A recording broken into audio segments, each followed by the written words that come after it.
Haley says, any advice or mentor tips you could throw my way to get me further in my real estate career? I feel like I'm stuck in a rut and not sure what to do. Any advice would be greatly appreciated.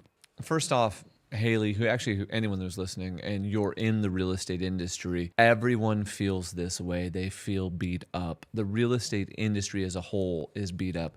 That's my title people, my escrow people, my lenders, the contractors associated with it, the real estate brokers, everyone. Because we are in basically a transaction recession because transactions have dropped so much, even though prices haven't dropped. And then also as wholesalers, as lenders, deal junkies, it doesn't matter. We've got to all kind of attack this problem the same way. So what I think about is I think about this in 3 layers. I think about it first as like productivity, like what makes me a productive person? And then I think about it like, okay, now what am I going to do? And then I think, now tactically, how am I executing that? I would start from a high level and really think about productivity. Like you are the sum of your habits. You're the sum of literally what's happening in your everyday life right now. So where are my habits? And then what am I working towards and how am I growing? Am I growing in the areas in my spiritual life, in my physical life, in my relationships, in my health, my wealth? And then did I set realistic goals? Are these realistic goals achievable considering the market conditions? Because I've talked to people over the last 6 months. They're like, man, I'm failing. And I'm like, well, what happened? Oh, my business is down 30%. Okay, how did you do? Well, I sold 190 homes. Did you make money? Yeah. But your business is down. Yeah. Well, you still made a bunch of money. You just made less. But you didn't, have to go work at McDonald's. You didn't lose your home. So sometimes we got to take some of these things with a grain of salt. Like it's okay to step back. It's okay for the industry to be harder. With that realistic goal, have you broken it down into what are the activities I need to do? And then what are the timelines associated with those activities? Now, next, look at your calendar. Are you time blocking those activities into your calendar?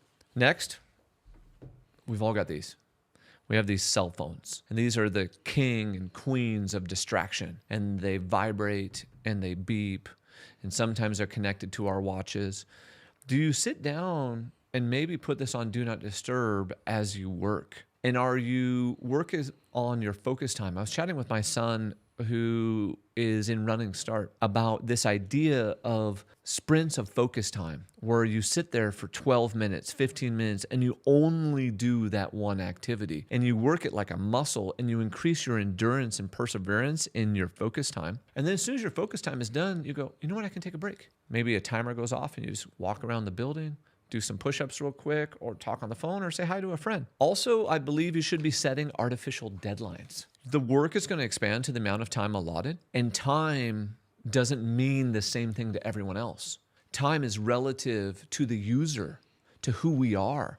So you can literally bend and warp time to your will by simply not giving yourself enough time to accomplish the task. So if the task is, you know what, I'm going to call 10 past clients, and normally it takes you a half an hour, set a timer for 20 minutes and force yourself to bend time and just get through it in a quicker time frame. What are you leveraging? Everyone needs to be leveraging something.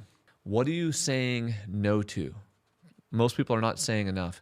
Then after that, this kind of high level productivity, how are we reviewing our results, learning from our mistakes, improvising, making adjustments, and then coming back and trying to improve on what we were doing? So now that I've got my foundation laid, I would go, okay, how do I level this up? What should I be doing next? You need to show up prepared, ready to work, ready to perform the day. Before that, or on the weekend, or in the morning, or in the evening, you got to feed your brain, you got to feed your soul. And you feed your brain about real estate, about business, about leadership, about communication, about sales.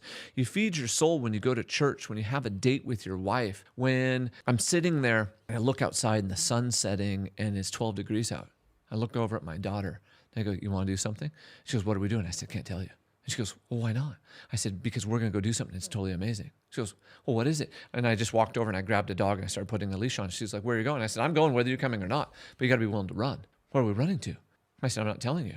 She goes, okay, fine. I was like, you should probably put on a coat. It's 12 degrees out. Then we took off running and we ran through the bushes. We ran down the trail. We got to this other trail. We ran out to this hill right as the sun was setting. and the dogs are crazy and it's 12 degrees out and the sky is purple and pink, and that fed my soul. My daughter's happy. My Labradors are happy. Freezing cold, we run back. How also next are you increasing your skill set? So I said learn, but are you like actually writing out what you're going to say? I have notes here for what I'm saying today, so I sound better. I read through my notes. I wrote the notes. So are you practicing the script, practicing the dialogue, practicing the presentation? What are you doing to control your mindset? Our mindset always tries to lead us astray. It says we're not worthy, we can't do it, nobody likes us. Do you need to get a coach, a mentor? Do you need to possibly join a team? Next, this is a really big one. Are you playing and creating winnable games for yourself? When you play a winnable game and you win, what happens, Haley, is this, your mind goes, I'm a winner. And then the next thing you do, you go, well, I'm a winner, so I should win at that. So winning can create more winning, which can create more winning. So it's like this idea of like the luck, the lucky people get luckier. Winners win more. So pick something simple, stupid that you could win at, and use that to start a track record of winning. Okay, now tactically, what should I be doing? Now that we've laid this proper foundation, people in real estate are getting ready to get ready, to get ready, to get ready, to get ready. So you have to start, and you have to start before you're prepared. You have to start before you're ready. You have to start before you know everything, and you've got to get into action. And you have to take perfectly imperfect action consistently and persistently sustained over time. And so this is why most agents end up doing nothing, because they're afraid of the imperfection. You need to take the perfectly imperfect action and just sustain it. And then you've got to figure out, what's my one thing in real estate that I'm known for, that I'm really good at? Are you the condo queen? Do you know everything about condos? Did you go shoot 20 walkthrough videos of condo properties? Did you review every condo listing on the market? Do you know every price per square foot? Do you know every neighborhood and every amenity? I don't know much about condos, so that's why I picked that one. If someone said, hey, I need to buy a luxury condo, I'm probably going to refer them to someone else. If they say, hey, I want to buy a land development project or go buy a multifamily, let's rock and roll. It's what I know. The next thing we make a mistake at, and this one kills me, is we rely on one source of business, and then what happens is what's happening right now is our market shifts or changes. And then we go, where'd all the fish go? Why am I starving to death? Generally speaking, you can have one thing that dominates your business. That's fine. But just like I'm sitting in a chair and a chair has 3 or 4 legs to it, your business in real estate should have 3 or 4 legs that it's established on. And some of the main ones are, generally speaking, your sphere of influence, open houses, social media, cold calling. See, these are some of the easiest, low-cost ones for people to do. At the beginning of every year, which is where we're at now, I think everyone should take a moment to simply open your phone, call everyone in your phone, and say, hi, Benji, it's Anton. Hey, what are your real estate plans for this year? How can I help you with that? This works for our wholesalers. This works for title people. This works for escrow people. This works for lenders. Like I said, this is a message for everyone. It's this idea that you're calling everyone, and then you go take your bag of leads, and you just do the same thing through every lead. Then you go take every real estate transaction you've ever done, and you just call back through them all. I told the same thing to my father-in-law today. Hey, go call through all of your insurance leads. Go call through all of your insurance transactions. What we need to do is we need to get in this habit of a certain amount of daily activities that we broke down, and we're executing those daily activities. And then what you'll see is real estate comes in threes. A deal will pop up. And know that the second you found one deal or one opportunity, there are 2 more hiding right behind it. And all you have to do is go find those other 2. Guess what happens if you find number 4? Then you can get 5 and 6. And then if you find number 7, you get 8 and 9. Last but not least, always be asking myself, what activity am I willing to do that will generate business? How can I do this over and over? The thing about real estate that makes people wildly successful is they get okay with the mundane and the boring, and they execute that activity over and over again. Michael Phelps, his mom was bugging him one time and saying, hey, it's Christmas. Don't go swim today.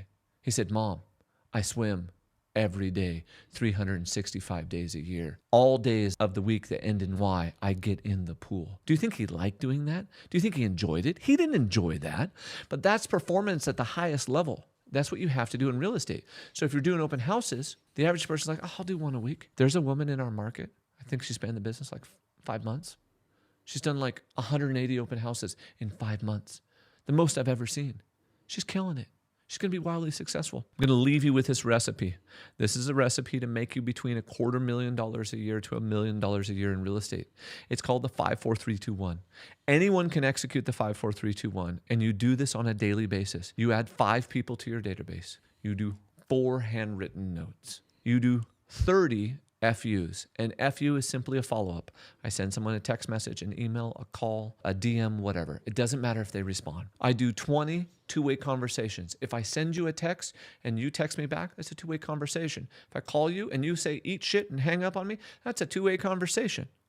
And you get 1 appointment. With getting 1 appointment being the most important. If you do the 5-4-3-2-1 daily, you will make between $250,000 to $1 million a year.